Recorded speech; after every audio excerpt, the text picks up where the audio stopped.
Prezados irmãos e irmãs, nosso fraternal boa tarde. Boa tarde.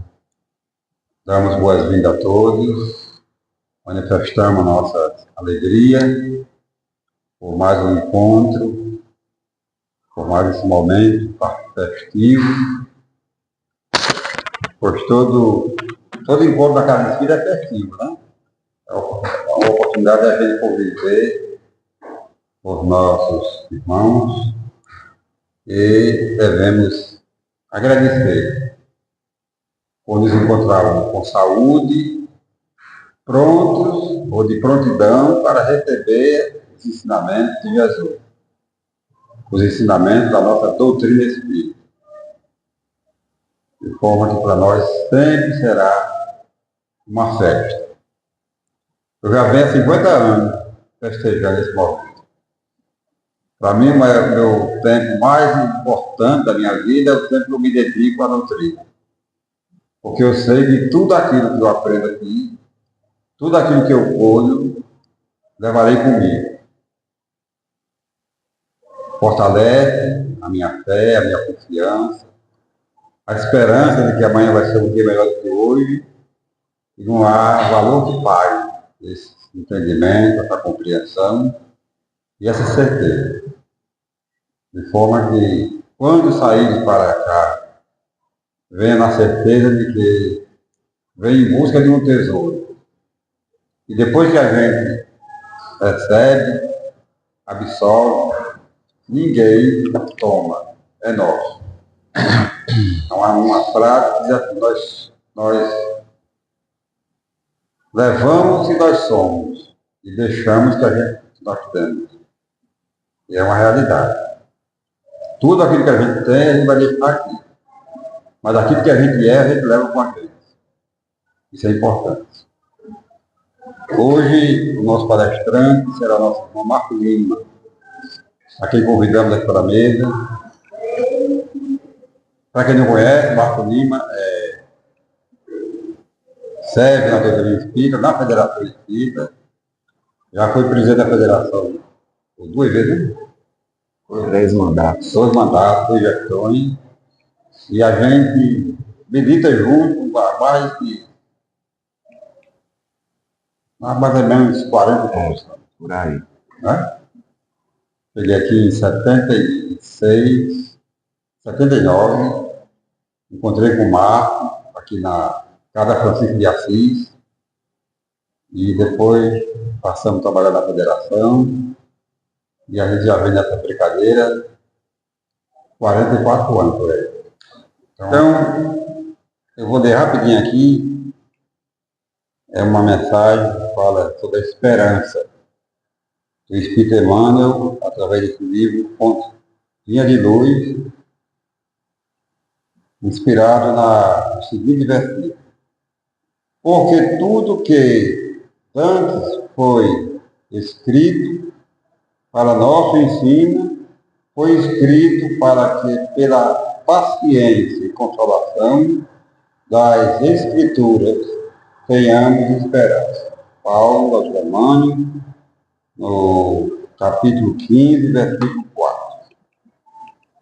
A esperança, e Emmanuel diz, a esperança é a luz do cristão. Nem todos conseguem, por enquanto, o voo sublime da fé, mas a força da esperança é tesouro comum. Nem todos podem oferecer, quando querem, o pão do corpo e a lição espiritual, mas ninguém na terra está impedido de espalhar os benefícios da esperança. A dor costuma evitar os que se encontram no vale da sombra e da morte, onde o medo estabelece atritos e onde a aflição percebe o ranger de dentro, nas trevas exteriores. Mas existe a luz interior, que é a esperança. A negação humana declara falência, lavra atestado de impossibilidade, traça inextricáveis labirintos.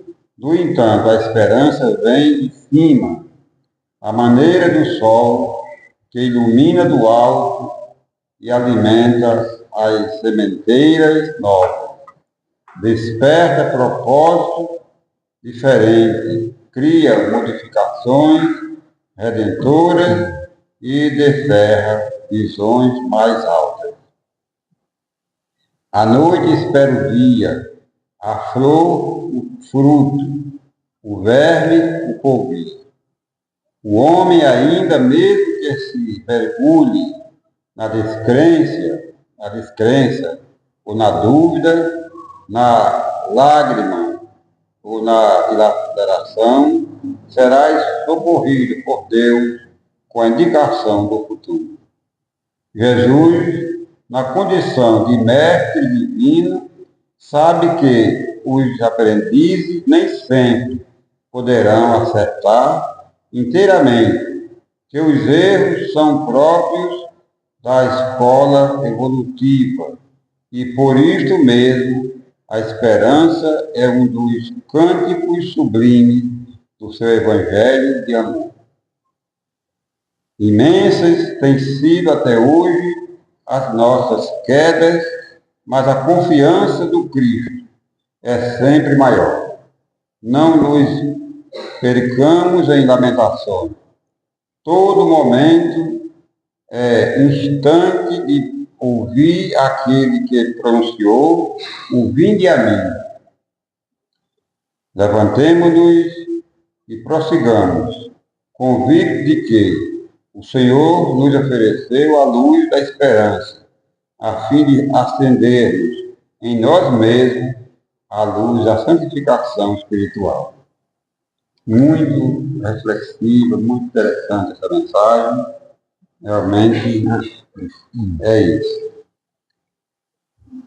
A esperança é a coisa mais bela, porque ela nos dá força e dá justamente essa certeza de que amanhã será diferente de hoje.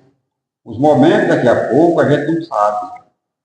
Nós temos reflexo do passado, do existe, temos uma noção do futuro, que também não existe, e temos o presente, que existe. É esse momento que nós estamos aqui agora.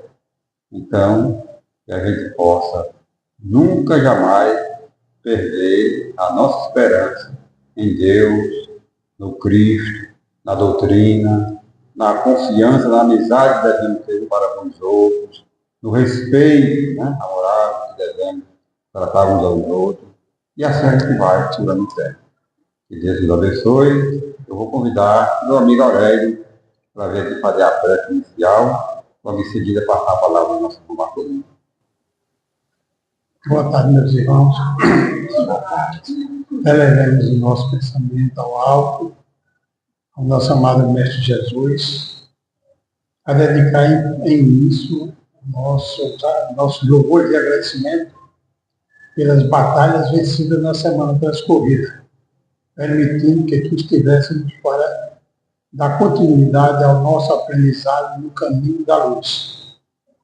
Abençoe a todos nós, abençoe o irmão que vai trazer a palavra, inspirar ele e a nós sabiamente para a boa compreensão dos estudos do dia de hoje, da tarde de hoje, desculpe. Louvado seja aqui meu Senhor, abençoa todos nós para que possamos tirar grande proveito deste momento. Graças a Deus. Graças a Deus, nessa prece, nós estamos iniciando o nosso trabalho, a palavra do nosso irmão Marco Lima. Eu queria registrar um minutinho a presença de duas irmãs que moravam no Rio de Janeiro e agora estão aqui em João Pessoa, nossa irmã Ivone e nossa irmã Conceição. Sejam bem-vindas, sinta-se em casa. Tudo bem? E faz saúde para todos nós. Graças a Deus. Obrigado. Muito boa tarde, meus irmãos. Que a paz esteja conosco. Essa é a saudação de todo cristão, né? Quando Jesus reunia os discípulos, ele usava essa expressão que ficou bastante conhecida como saudação dos cristãos, né? Que a paz esteja conosco.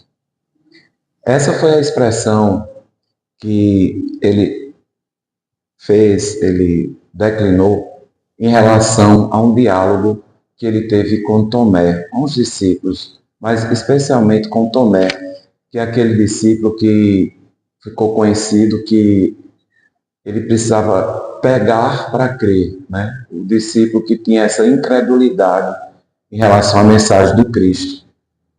E ele, de certa forma, ele tinha uma visão de que ele precisava realmente acreditar de fato que Jesus ressuscitou, queria pegar nas chagas do Cristo, para saber se de fato era verdade aquilo que ele falava.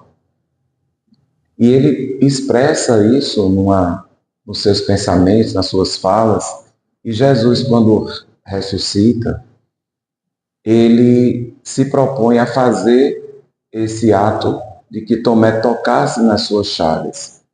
Logo, por volta de em torno de uma semana após a ressurreição, Jesus aparece aos discípulos. E ele faz essa saudação e chama Tomé para pegar nas suas chagas.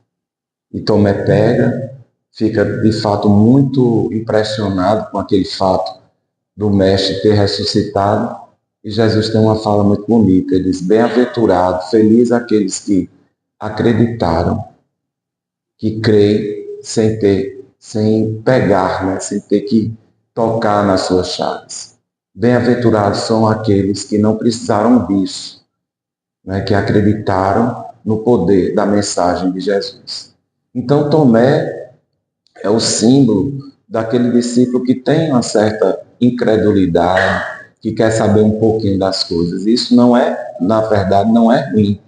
É importante que a gente também queira saber, né? Queira compreender as coisas. E esse era o espírito de Tomé, e que Jesus não rechaça, mas Jesus ensina, como está nessa passagem de hoje, nós vamos estudar.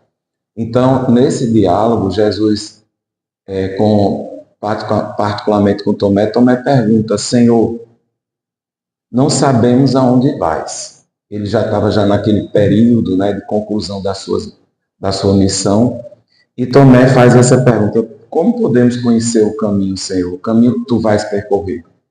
Aí ele olha para Tomé e diz, muito conhecida nessa passagem: eu sou o caminho, a verdade e a vida. E eu gostaria de saudar também aos amigos do Lar de Jesus, que em janeiro começar, né, o janeiro com essas mensagens de Jesus é extremamente necessário, né? Visitarmos, revisitarmos, voltar aos textos para solidificar a nossa fé.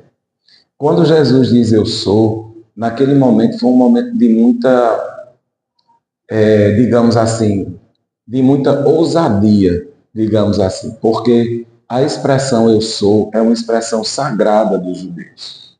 Só quem dizia eu sou, o pronúncio eu sou, referia-se então ao próprio Criador, Deus. Ninguém dizia eu sou. Só Deus é que poderia dizer eu sou. E Jesus, como judeu na época, e a gente vai entender por que ele disse isso, a gente tem hoje certeza, mesmo sem pegar nas chagas dele, mas a gente tem certeza das informações que nós temos, da compreensão que nós temos da missão de Jesus. Nós podemos dizer de fato que ele é o caminho, a verdade e a vida. E veja que ele diz eu sou o caminho. Ele já se referindo como um espírito que tem um nível de identificação com o Pai muito grande. O que foi que Jesus disse em relação à relação dele com o Pai? Lembram o que ele falou? Eu e o Pai somos um. A identificação dele com Jesus, com o Pai.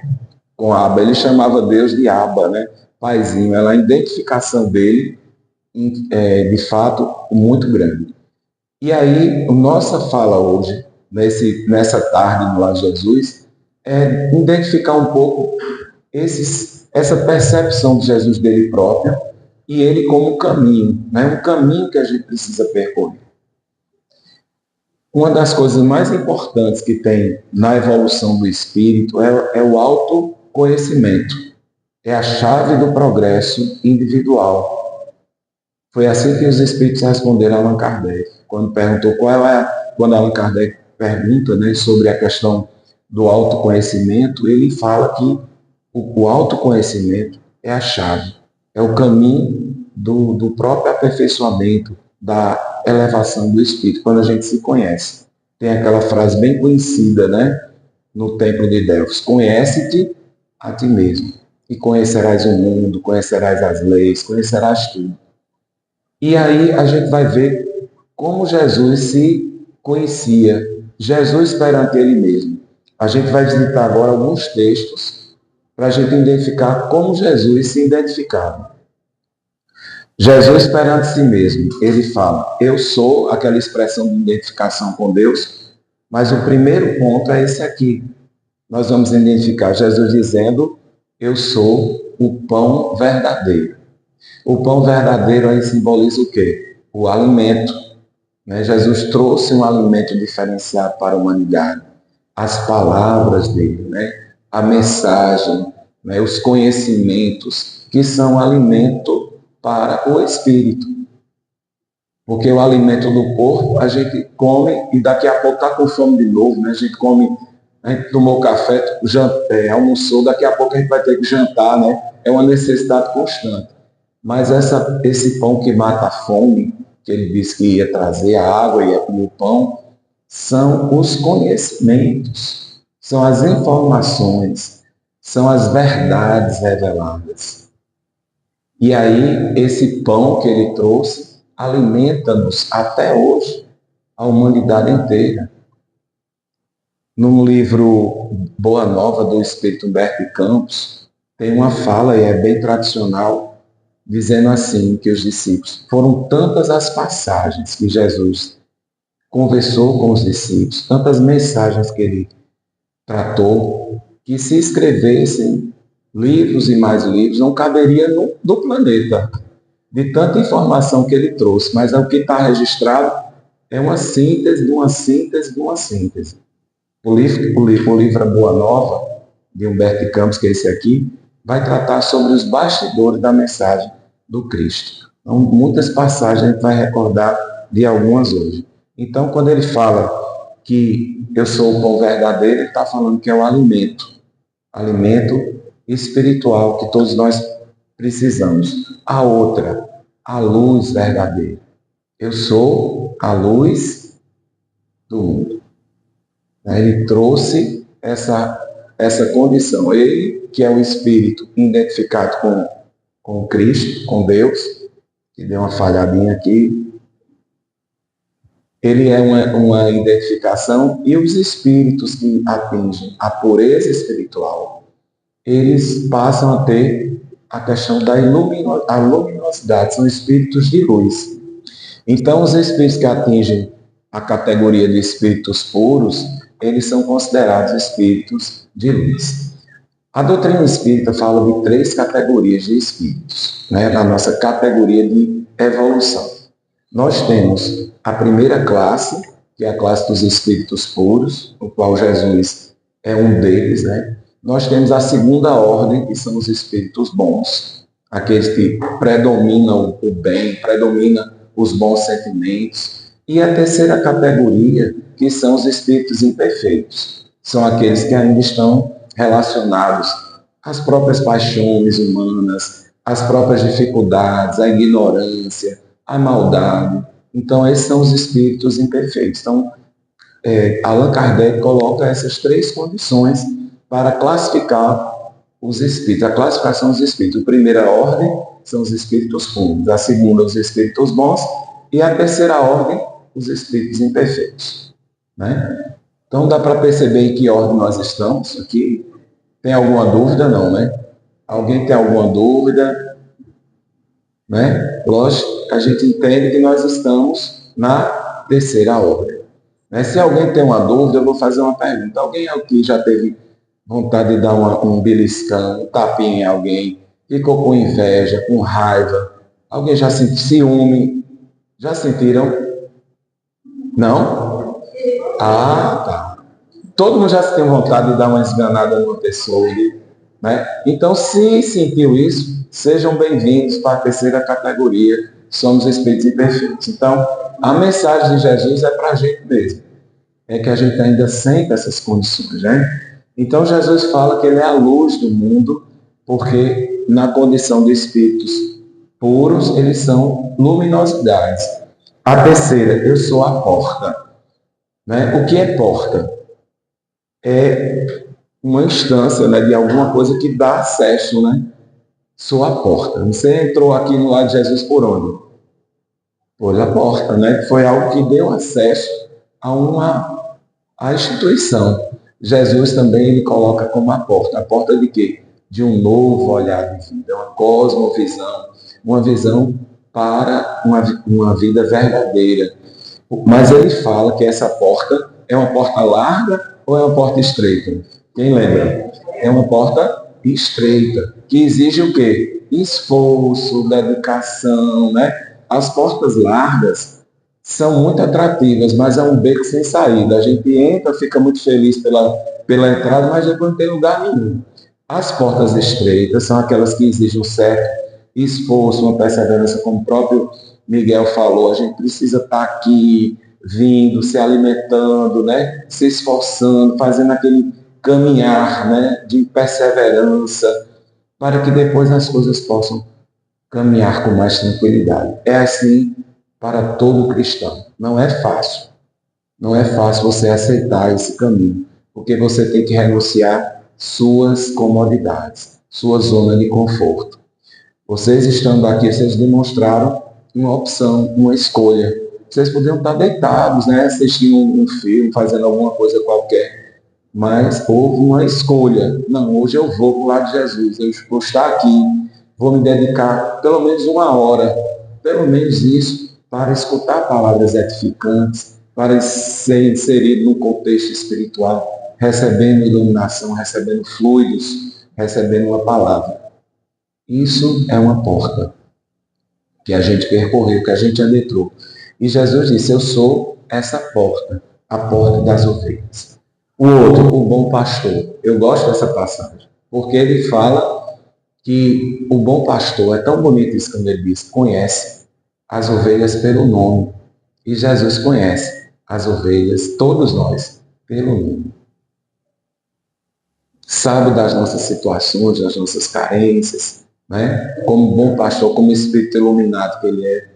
Eu vou contar só um exemplo aqui de um espírito que ainda não está na condição de Cristo, né? Não está na condição, mas que tinha uma capacidade muito grande de percepção. Chico Xavier. Chico Xavier é um espírito, né? Muito bondoso, médio, muito famoso, né? Na doutrina, acho que todo mundo conhece, né? Chico. Muita gente foi atrás do Chico para receber uma mensagem, receber uma orientação.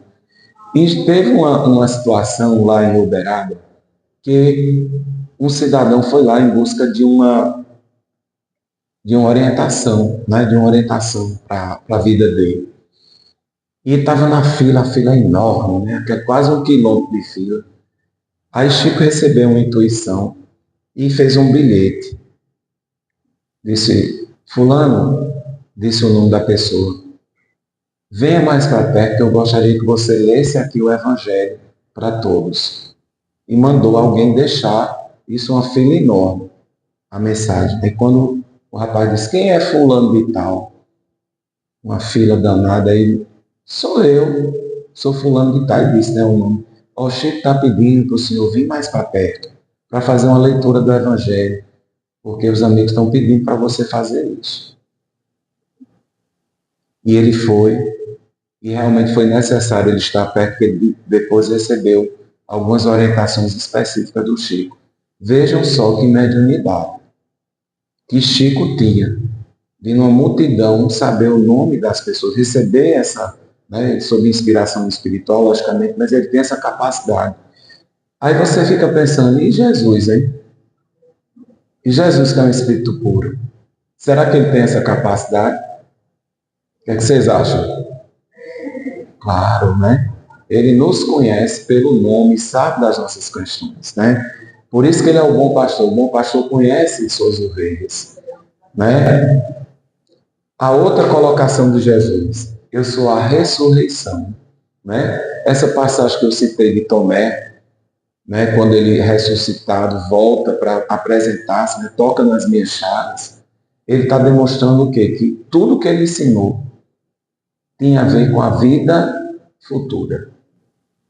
Porque a nossa vida não é esse espaço de tempo entre o berço e o túmulo. Nossa vida é uma vida eterna. Nós estamos aqui numa passagem, vivendo uma experiência corporal, mas a vida espiritual é a nossa verdadeira vida. E todos nós vamos ressuscitar. Todos nós. Ressurgir para o mundo espiritual. E se a gente ainda na condição de imperfeito que somos, nós precisamos reencarnar para aperfeiçoar. Vai chegar um tempo que vamos ser como Cristo, não precisamos reencarnar. Iremos estar na plenitude da vida espiritual. Mas enquanto isso não acontece, as reencarnações são necessárias para o aperfeiçoamento espiritual.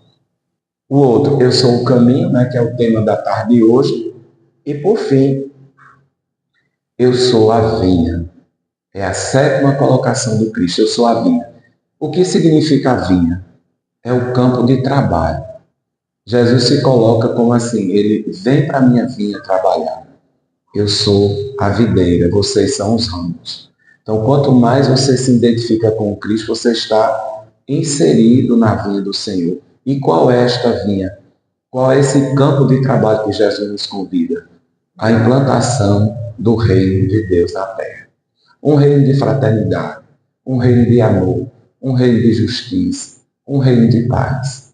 Porque o reino de Deus está aonde exatamente? Onde é que se encontra esse reino para a gente começar a implantar dentro de nós? Exatamente no nosso coração.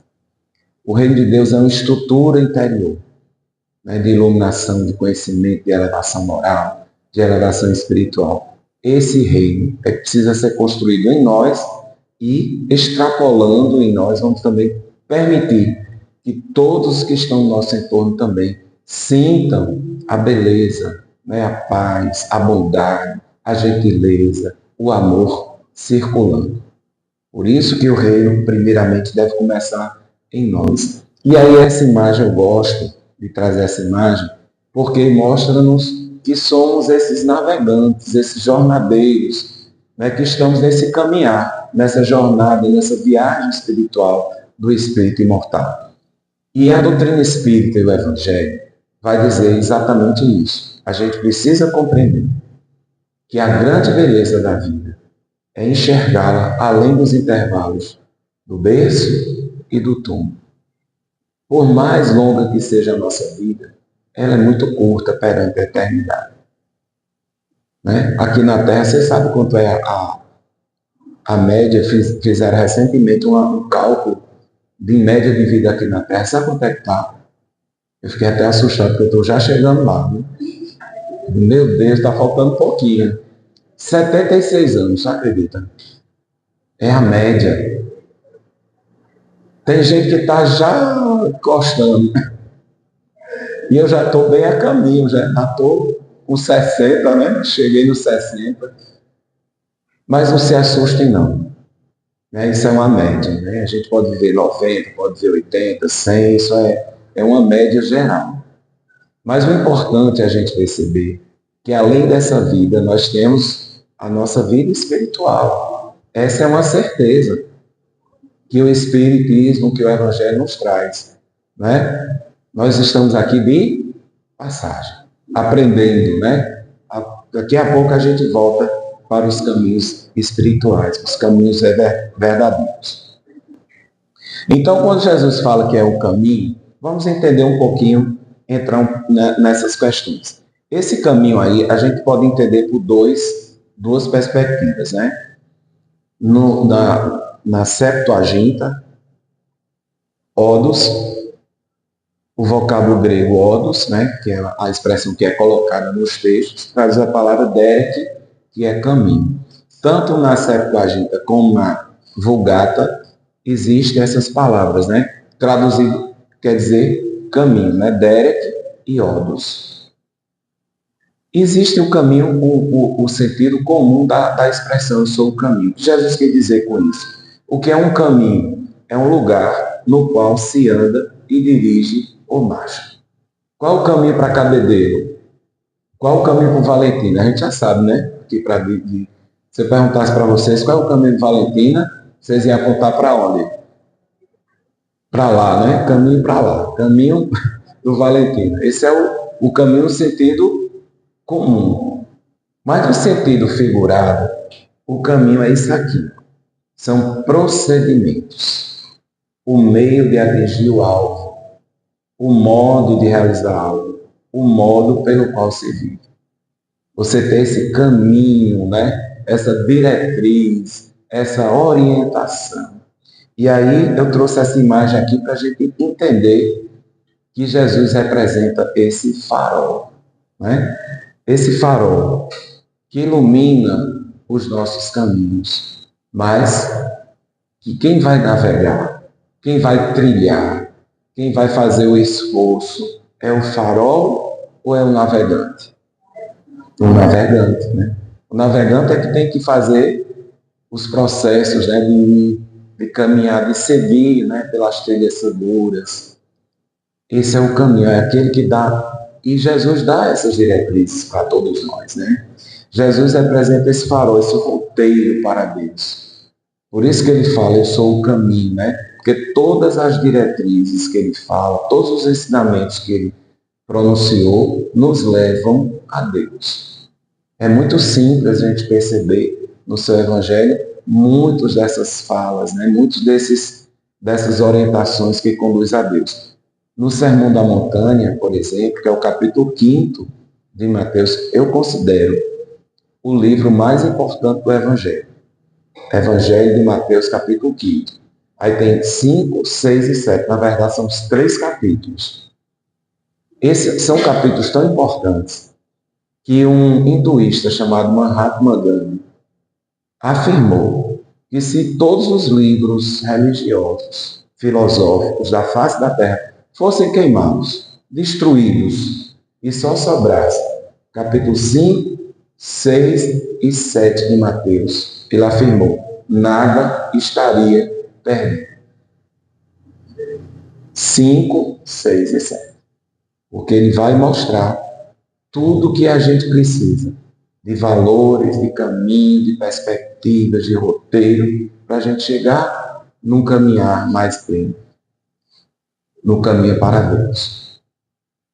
Tanto, e tem uma bem-aventurança que ele fala muito, muito claro isso. Bem-aventurados os que têm puro o coração, porque verão a Deus. Só os puros de coração é que conseguem ver a Deus. Que conseguem ter essa conexão com Deus. Quando a gente limpar o vaso, né? A sujeira, a imperfeição, né? As questões de maldade, né? De todas essas questões ainda que existem no nosso coração, aí Deus se revela para a gente. Embora Deus esteja em todos os cantos, todas as partes, mas essa identificação se dá através de quando fizermos um esforço de purificar os nossos sentimentos.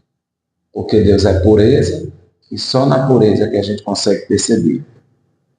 E aí, algumas citações bíblicas, né? Que a gente pode pegar para reforçar essa questão dos caminhos, né?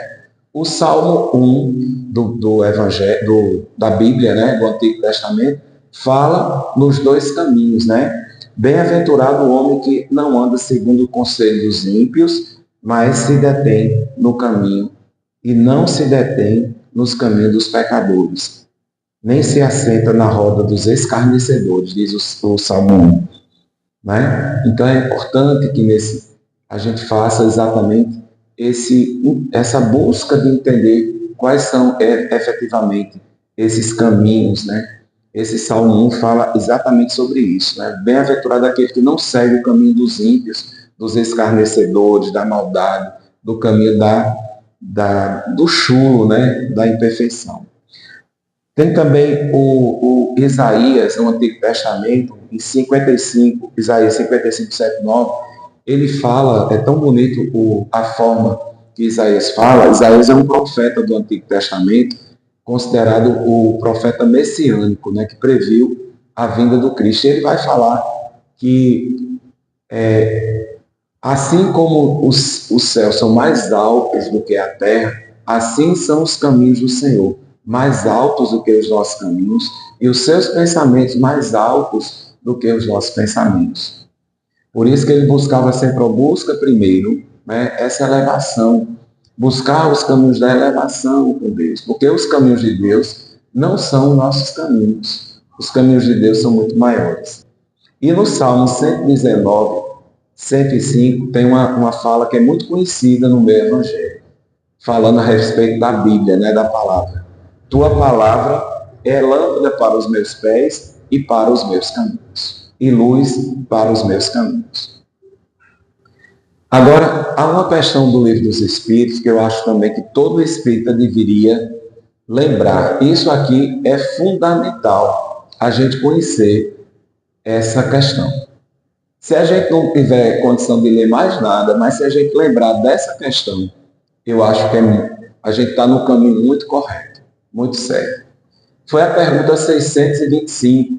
Prestem atenção ao que Allan Kardec pergunta aos espíritos benfeitores, no Livro dos Espíritos. Vamos lá? A pergunta: qual o tipo mais perfeito que Deus tem oferecido ao homem para lhe servir de guia e modelo? Se a gente decorar essa pergunta, decorar e sentir, a gente vai estar sempre no caminho correto. Alguém sabe a resposta? A resposta é Jesus. Mas vamos procurar saber um pouquinho parar um pouquinho para entender essa pergunta que é muito bem feita.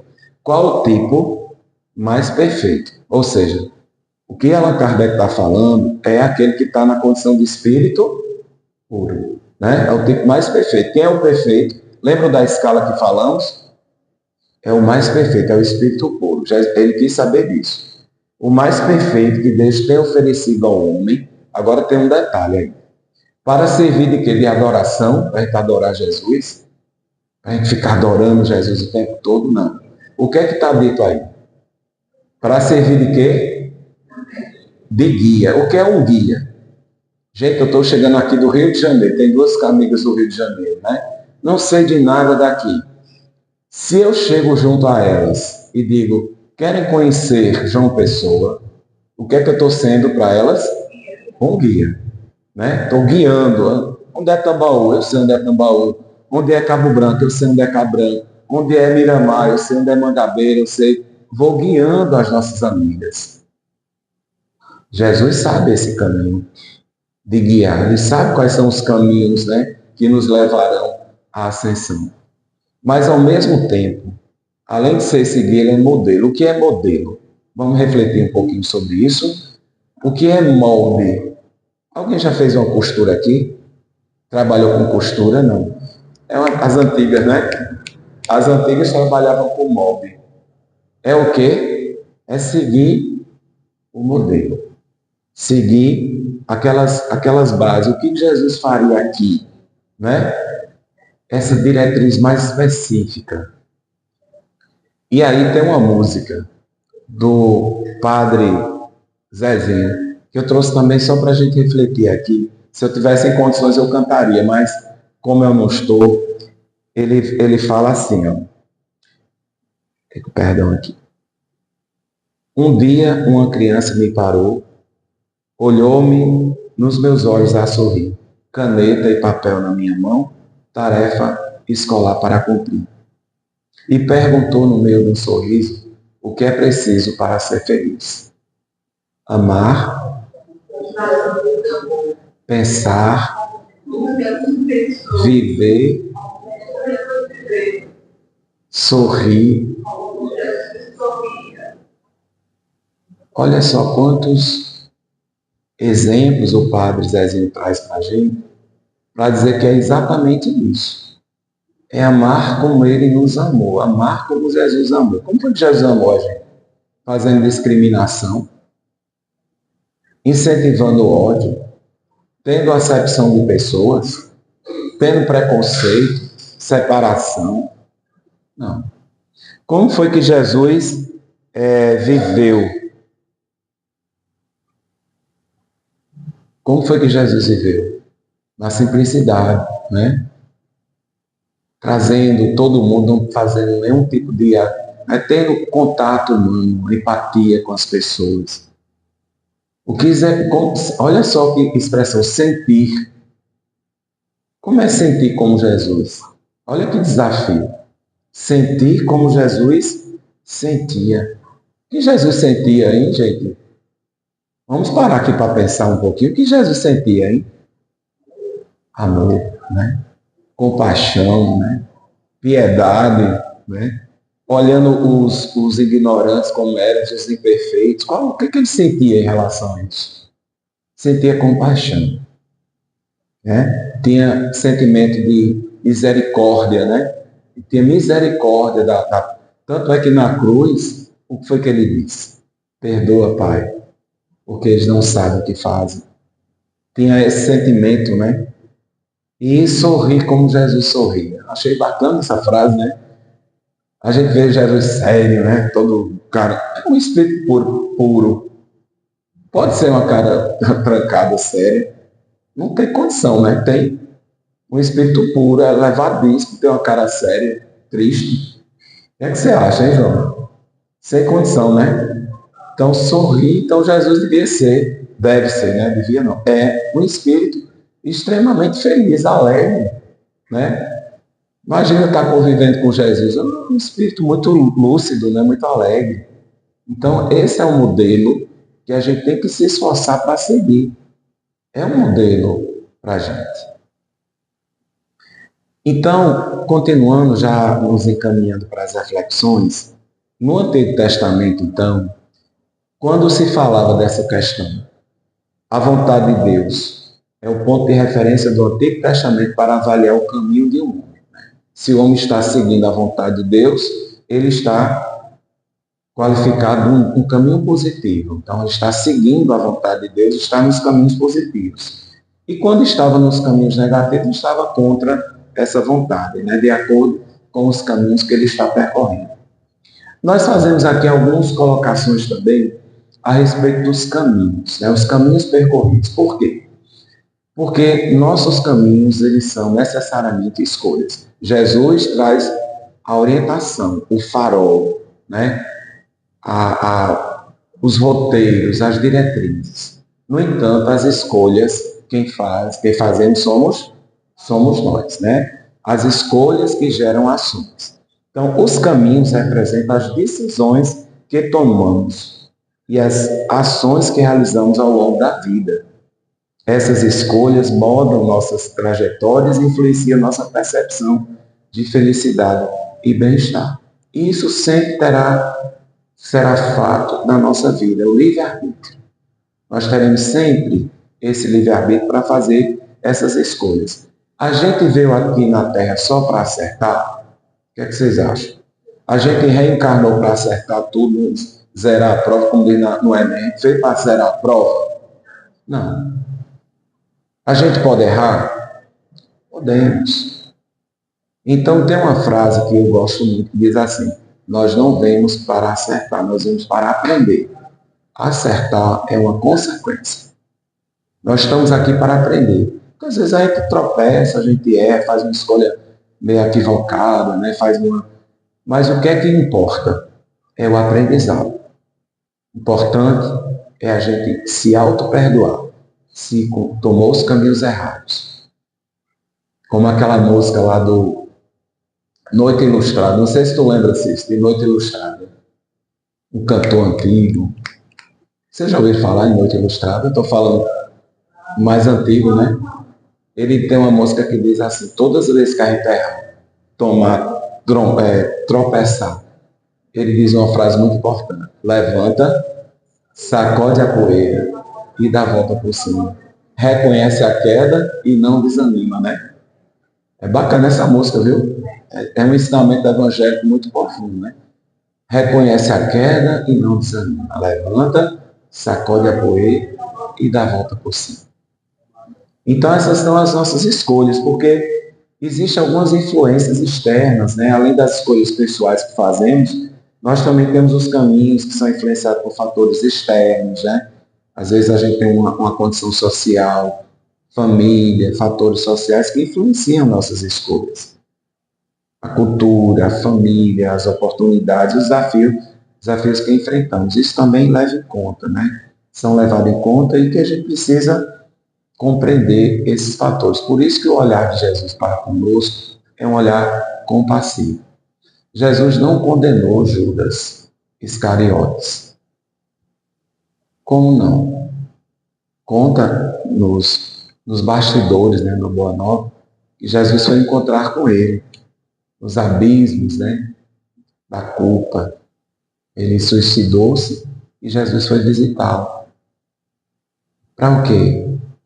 Para condenar. O que Jesus sentia naquele momento? Uma terna compaixão. Ele fez uma escolha equivocada. No entanto, não há condenação eterna. Ele pôde se refazer, né, ao longo das suas próximas experiências, ele pôde refazer esse equívoco.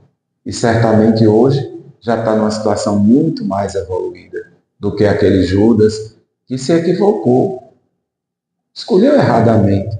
Pensou uma coisa, que o evangelho de Jesus seria imposto a ferro e fogo, teria que ter uma dominação material, né? Tinha aquela compreensão equivocada.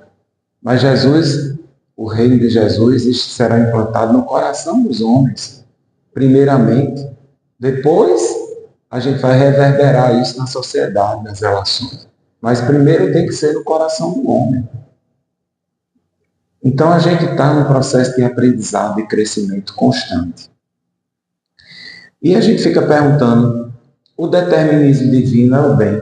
Quem criou o mal? O que é o mal? A gente fica até perguntando. E essas figuras que criaram, como o diabo, né, Satanás, quem foi que criou isso? Foi Deus. Né? O que seria isso na visão espírita? Né? Então, há uma fala do Espírito Emmanuel a respeito disso, porque o sentido de demônio, o sentido de diabo, é uma expressão referente aos próprios os inimigos que nós temos para tratar dentro de nós, os inimigos das nossas virtudes, os inimigos da nossa paz, os inimigos das nossas... Esse é considerado, na figura, foi considerado o Satanás, né? o próprio diabo, que na verdade tinha essa conotação. E todos nós podemos dizer, então, que esse personagem, hoje na psicologia, se chama resistência. Vou lhe dizer uma questão. Olha como a gente sofre com resistência. Quando a gente quer fazer uma coisa positiva, por exemplo, vamos começar a fazer uma caminhada todas as semanas. Quem é que vai acordar primeiro para acordar a gente, para bater a porta da gente? Vai não, rapaz, deixa para lá. Fica dormindo mais um pouquinho. Não é? Essa resistência. Você quer fazer qualquer coisa boa, iniciar um regime amanhã. Quando for hoje à noite, esse adversário, essa resistência vai chegar e diz, deixa para lá, rapaz. Que conversa é essa? Vamos comer uma macarronada, vamos caprichar hoje à noite. Não é assim, só hoje, deixa para depois. Esse personagem é o adversário, é a resistência que todos nós temos. E a gente precisa encarar de frente para poder superar. Hoje passou no jornal, no Esporte Espetacular, um senhor com 70 anos de idade. Faz 52 anos que ele corre todo santo dia, possa chover, fazer sol, tudo ele corre. Tem uma quilometragem que ele faz em milha, mas é em torno assim, de 10 quilômetros por dia, ele corre. Esse venceu a resistência, venceu o diabo que estava querendo prender ele, venceu. Todos os dias ele corre. Todos os dias. Né? E tem pessoas assim muito disciplinadas, né? E muitas pessoas que têm uma disciplina incrível para fazer as coisas corretas, né? Mas são adversários da nossa paz, que a gente pode vencer também.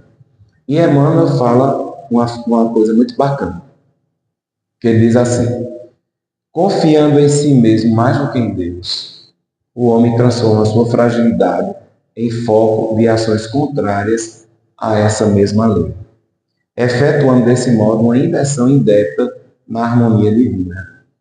Ou seja, aí é onde entra a própria imperfeição, né? Que deixa para lá o egoísmo, o orgulho toma conta da gente e a gente vai deixando de lado essa essência divina, né? A psicologia também fala do self, né? Que é o eu divino, o eu profundo, e a gente vai dar razão ao ego. Então, existem muitos isso na própria relação nossa mesmo. Quanto ego a gente tem? A gente, às vezes, quer ser Deus, né? Quer ser Deus nas ideias. Mas você tem certeza? Eu tenho certeza absoluta. A minha verdade é que eu não abro mão de jeito nenhum. Eu estou, né, como se a pessoa tivesse a razão plena, né? Quer ter a compreensão de tudo, quando na realidade nós somos pequenos. Então, quando você tira essa dimensão espiritual da sua vida e quer ser o tal, eu consegui as minhas coisas pelo meu esforço mesmo, não depende de ninguém não. Olha que frase. A gente já ouviu isso já? Eu estou aqui porque no meu esforço eu não dependo de ninguém não. Pobre coitado. Né? Não sabe que a gente sem Deus, o que somos sem Deus. Né? Primeiramente Deus, depois os nossos esforços, né? Mas sem Deus quem somos, né? Então é isso, isso é que é o mal, isso é que é o famoso diabinho que toma conta da gente, nesse sentido do inimigo que toma conta dos nossos corações. E a gente se acha, né? A gente se acha o centro do universo, o Todo-Poderoso. Que pena, né? E Jesus continua sendo o nosso guia, o nosso modelo. E tudo que ele fazia, ele sempre se envolvia com Deus, né? Tudo que ele faz. Alguém chamou ele de bom, né? Senhor e mestre bom. E ele disse: bom sou não. Quem é bom é Deus. Eu não sou bom, não. E aí, para terminar, meus amigos, eu gostaria de combinar uma coisa com vocês. Eu vou passar aqui o próximo slide e eu vou ler um poema chamado Trio de Amor. E vocês vão me ajudar a recitar esse poema, tá bom? Vocês vão dizer 3 palavras, que são essas aqui. Vamos treinar? Quais são? Então eu vou ler o poema e quando chegar a vez, aí vocês complementam, me ajudam, tá bom? Pode ser? É a mensagem de Cassimiro Cunha para a gente fechar a nossa reflexão. Trio de amor. Queres saber acertar quando a luta se avizinha? Atende o trio de amor. Aprovação no teu campo, recordando erva daninha, replanta o chão que te coube. Riste a força disfarçando a dor que se desalinha, escora-te a paciência. A injúria fere-te o nome, envolta em sombras mesquinhas. Não chores, nem te defendas. Padeces inquietações de alma cansada sozinha, trabalha com mais ardor. Ouviste a maledicência, denúncia, intriga, picuinha. Detente no bem que possas. Viste quedas, deserções, amigos perdendo a linha. Não lamentes nem censures. Suspira pelo refúgio onde a paz segue-se a minha, simplifica a própria estrada. Se indagares ao Senhor, como honrar-te a glória e a vinha, Jesus te responderá. Esse é o caminho. Deus nos abençoe. Muita gratidão por tudo, gente. Obrigado. Obrigado. Formar sempre com a dinâmica deles, né? Trazendo belíssimos ensinamentos. A gente agradece a presença do nosso irmão, agradece também pela mensagem, de forma simples, mas que fica, né, na nossa vida, que a gente possa realmente, como eu disse no início, fazer com que todos esses ensinamentos permaneçam em nós. Já houve tempo em que a gente ia ao templo religioso como uma obrigação. Ouvia o sacerdote, ia para casa com a consciência tranquila de que naquela semana a gente já cumpriu o nosso dever. Agora vamos nos preparar para errar, continuar pensando isso e aquilo durante mais uma semana. Domingo que vem a gente volta, se reconcilia e volta para casa pronto para continuar no erro. Nos dias atuais é diferente. A gente vem, aprende, absorve, deve levar consigo e fazer isso. Perdoa, serve e caminha. Porque senão a gente vai perder o nosso tempo. A gente podia ter cada hora assistindo uma partida de futebol, nos dias de semana uma novela, né? E desperdiçando tempo, enfrentando o trânsito, enfrentando os perigos do mundo, que hoje é muito. Mas não, vem com o objetivo. É receber as lições, memorizar e vivenciar. Porque amanhã pode alguém chegar na nossa casa e dizer, ó, amanhã você vai embora. E aí nós vamos chegar lá, o que você traz aí a mala? Nada. Aí nós vamos ficar igual aquela mulher que entrar em nosso lar, ou melhor, pediu permissão lá em nosso lar para ver os filhos aqui na terra, fizeram a contabilidade. Em 5 quantos anos que ela estava lá, tinha apenas 300 horas de bônus. Aí o mentor disse, não, tá bom. Tem que trabalhar mais, que aqui tudo é merecimento. A moeda no plano espiritual chama-se merecimento. E se a gente não fizer por merecer, nós não temos nada que poderá. Tá certo? Que a gente possa levar para casa hoje essa lição maravilhosa, essas reflexões, essa memória do caminho, né? Sou o caminho. É da verdade, mas foi a verdade. Não queria saber dele. Olha, Muita gente diz assim, sou o caminho da verdade e da vida. eu prefiro, eu sou o caminho a verdade. Questão de tradução, eu prefiro a verdade. Um diz assim, eu sou o caminho da verdade e da vida. Outro diz, não, sou o caminho, a verdade e a vida. Jesus, né? Mas todas as duas condições estão certíssimas, né? Mas o trecho bíblico, ele diz que eu sou o caminho, a verdade e a vida. Então que a gente siga esse ser, possamos, cada dia, nos aperfeiçoar. Porque nós estamos aqui para isso. Errar, aprender, acertar e levar conosco o resultado do acerto. Né? Muito bem. Minha gente, pela atenção, Deus abençoe a todos e agora vamos fazer essa prece para fazer o trabalho do Pai. Eu vou convidar minha amiga Jaci para fazer a prece. Meus irmãos queridos, que a paz de Jesus permaneça entre nós. Que estamos aqui, Jesus, para te agradecer. Um momento tão sublime.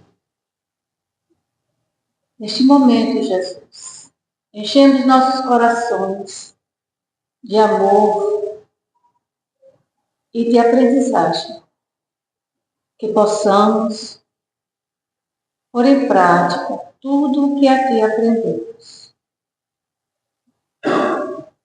Te pedimos, Jesus, que nos abençoe, nos fortaleça, como sempre vens fazendo em nossa vida. Que nossos irmãos aqui que se encontram, encarnados e desencarnados, receba de Ti e dos Espíritos amigos o amor e todo o momento de nossa vida sejamos fortes e acreditar no Teu amor. Que nossos irmãos que se encontram nos hospitais, seus leitos de dores, aos nossos irmãos que se encontram perdidos, sem saber o caminho a seguir. E quando aqui, Jesus, chegamos, sentimos a Tua presença, porque todos aqui estão com o mesmo pensamento, com o mesmo objetivo, conhecer a Ti e agradecer a Deus, nosso Pai, pela sua grandiosidade amorosa, pelos seus filhos. Que a paz de Jesus permaneça entre nós e que esta mesma santa paz siga conosco, levando para nossos lares o amor e toda essa energia sublime que Jesus nos deixou. Muita paz.